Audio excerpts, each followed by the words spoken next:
Kabayan, ito ang mahalaga. Magkano ba ang sahod sa abroad?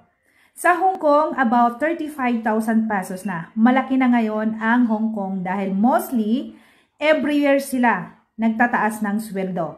Okay? Sa Malaysia, hindi ganong mataas pero mabilis ang proseso sa Malaysia. Kaya ang gusto ko sa mga first-timer or mga terminated unfinished contract, mag-Malaysia or Singapore kayo. Sa Malaysia, salary is nasa 23, 24 to 25. Nagdidepende yan sa inyong performance. Pero na minimum sila nasa 23,000. Ano? Pero sinabi sa akin ng agency, yung iba doon umabot naman ng 24 to 25,000. Singapore. Magkano ba ang sahod sa Singapore? Nasa 26,000 pa rin. Hindi pa rin tumataas ang Singapore. Kung matagal ka na doon, so every year din sila nagbibigay ng increase na inyong salary. Depende din sa inyong performance.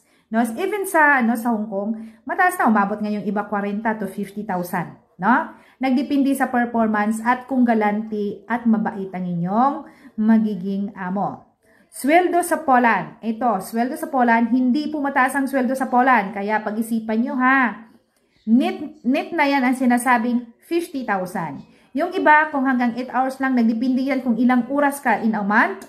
Merong 45, 48 to 50. Medyo kung may iba naman mataas, umabot din ng 55 and above. Okay? Nagdidepende yan sa oras ng inyong trabaho.